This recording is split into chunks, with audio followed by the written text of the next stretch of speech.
दौड़ने वाला, दुनिया का रिकॉर्ड करने वाला सबसे छोटा लड़का ये। तो कनाडा में रहने वाला हमारा एक फौज सिंह 105 साल का आदमी ने मैराथन पूरा किया है। अब क्या बचा है हमारे दुनिया के पास? और एक व्यक्ति के बारे में ऐसे 5 साल के 6 साल के आप निकालते जाओगे, बहुत सारे उदाहरण मिलेंगे दुनिया में कमाल का काम किया हुआ। समय के अभाव से मैं कुछ बातें ही बताता हूं। एक है अंकित जसवाल, 14 साल का लड़का। यह मेडिकल साइंस पढ़ रहा है, लेकिन दुनिया भर के कैंसर के स्पेशलिस्ट वहां जो कैंसर का पेशेंट है, उसका ब्लड प्रेशर, उसको जो दवाई दिया है, ये सब ईमेल करते हैं इसको। और इस 14 साल के लड़के जो चंडीगढ़ में पढ़ रहा है, उससे पूछते हैं कि आगे इसको क्या दवा देना चाहिए, आप बताइए। दुनिया भर के डॉक्टर्स को यह सलाह देने वाला 14 साल का लड़का है। और एक नाम बताता हूं, जब मैं उत्तर प्रदेश में प्रवास कर रहा था कुछ साल पहले, 7 साल की लड़की फर्स्ट क्लास में एसएससी पास हो गई। और उसका जो भाई है, इसका नाम है सुषमा वर्मा, 7 साल की, अब बड़ी हो गई है। उसका भाई 14 साल में दुनिया का सबसे कम आयु का इंजीनियर बन गया। इसमें आश्चर्य की बात यह है, दोनों कानपुर के हैं, इनके माताजी पिताजी अनपढ़ गवार है। पिताजी केवल 4वीं तक पढ़े हैं, इसलिए थोड़ा कुछ जानते हैं, इसलिए वहां प्यून है। जिस स्कूल में भी प्यून है, उस स्कूल में ये दोनों पढ़ रहे हैं। और उनकी माता तो पढ़ना लिखना भी नहीं जानती है, केवल अंगूठा छाप। अब यह 14 साल, यह 7 साल, आगे चलकर दुनिया को क्या क्या नहीं कर सकेंगे, सोचते जाइए।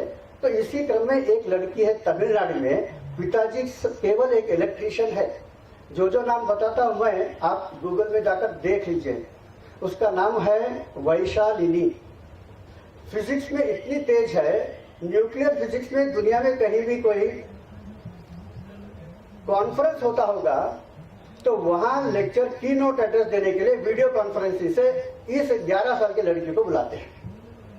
ये सब हमारे आंखों के सामने आज हो रहा है। तो थॉमस फ्रीडमैन नाम के एक व्यक्ति है अमेरिका में, उनको पत्रकारिता में 2 बार नोबेल प्राइज मिला है, जिसको कहते हैं पुलिट्जर अवार्ड। उन्होंने एक वाक्य कहा जिसको वहां के राष्ट्रपति जॉर्ज बुश भी दोहराते हैं। उन्होंने कहा कि जब मैं छोटा था तो मेरे माता पिता भी कहते थे कि खाना टेबल पे छोड़ो मत, पूरा खाना खाओ। मालूम नहीं भारत में कितने गरीब लोग भूखे मर रहे हैं। ये हमारी पहचान 40-50 साल पहले की। लेकिन आज मैं अपने बच्चों को क्या कहता हूं? थॉमस फ्रीडमैन कहते हैं कि जो भी बच्चा घर में आता है उसको बताता है, तुम्हारे लिए जो होमवर्क टीचर ने दिया है, मुख्य रूप से गणित का जो होमवर्क है वो पूरा करो। अगर तुम एक करने में चूक गए तो ये याद रखना कि भारत का किसी गांव का भी एक छोटा सा लड़का आगे चलकर साइंटिस्ट बनेगा, इंजीनियर बनेगा, आईआईएम पास करेगा, आईआईटी पास करेगा, और अच्छे से अच्छे पगार वाला जो भी नौकरी होगा तुम्हारे हाथ से वो छीन लेगा, तुमको भीख मांगने पड़ेगी।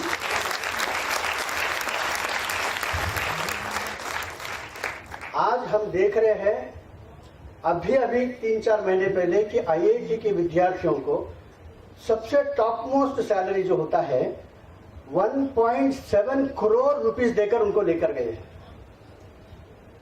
करोड़ों में आज हमारे विद्यार्थियों को पगार मिलता है। एक बार अमेरिका में एक कीमती कार, उदाहरण के लिए मर्सिडीज बेंज होता है, BMW होता है, ऐसा एक कीमती कार लेकर एक व्यक्ति पेट्रोल स्टेशन में गया। पेट्रोल खुद भरना पड़ता है, अंदर जाकर पैसा देना पड़ता है। तो पैसे देते समय उसने बताया कि आप जरूर एक भारतीय होंगे। अब दिखने में एक आदमी काला होगा तो वो साउथ अफ्रीका का है, युगांडा का है, केनिया का है, घाना का है, हम नहीं बता सकते।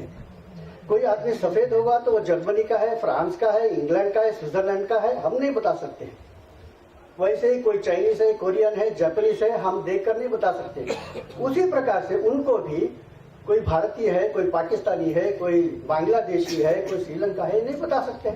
लेकिन ये बता रहा है कि मुझे मालूम है आप भारतीय है।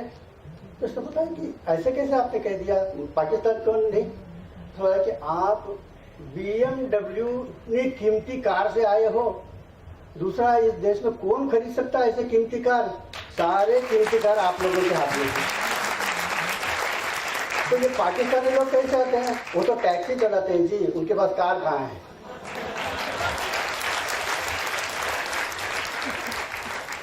एक देश है जो हमेशा हमसे ईर्ष्या रखता है। हम क्रिकेट खेलते हैं तो बोलते हैं कि हम भी क्रिकेट खेलेंगे, और आज तक ICC में एक बार भी जीत नहीं पाए। हम हॉकी खेलते हैं, वो भी खेलते हैं। तो उन्होंने देखा कि भारतीय लोग दुनिया में चमक गए हैं IT फील्ड में, तो उन्होंने भी रिसर्च किया, और आज मैं कह सकता हूं कि IT फील्ड में हमसे भी आगे वो बढ़ गए हैं। दुनिया में उनका एक नाम है कि थोड़ा सा फर्क है।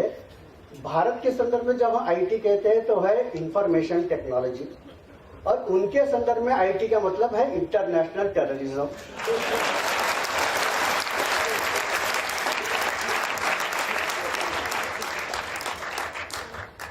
पेरिस में दो पाकिस्तानी लोग बात कर रहे हैं, मैं रोज 8-8 घंटे भीख मांगता हूँ, 20 रुपया नहीं मिलता है, और तुम 2 घंटे के अंदर 200-400 रुपया कैसे कमा लेते हो।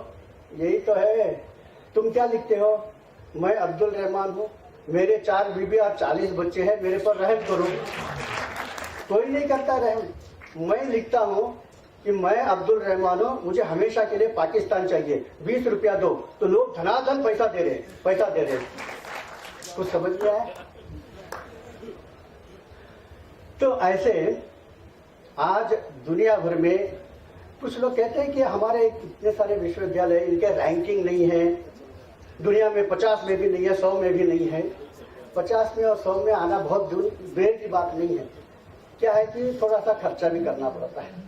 आज जिस देश में 30% लोग अभी भी गरीबी रेखा के नीचे है, तो हमारी पहली प्रायोरिटी होगी उनको ऊपर लाना। पेटेंट हो या बाद में वर्ल्ड रैंकिंग हो, थोड़े समय के लिए हम रुक सकते हैं। हमें चीन के जैसे आगे नहीं बढ़ना है कि वहां के गरीब लोगों को रोलते हुए वो आगे निकल सकता है, टिएनएनमेन स्क्वायर कर सकता है, और फिर बता सकता है कि देखो हमने दुनिया के लिए क्या क्या किया। हम अपने ढंग से काम करते हैं कि इनको भी साथ लेते हुए आगे बढ़ना है, तो थोड़ा समय लगेगा, इतना ही है।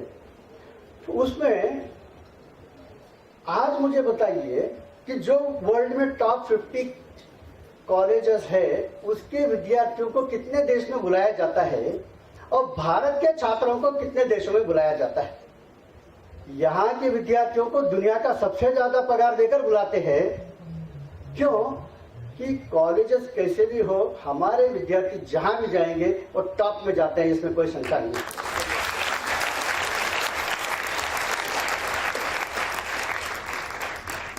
पेट्रोल भरते भरते उसने कहा कि आप जरूर ABC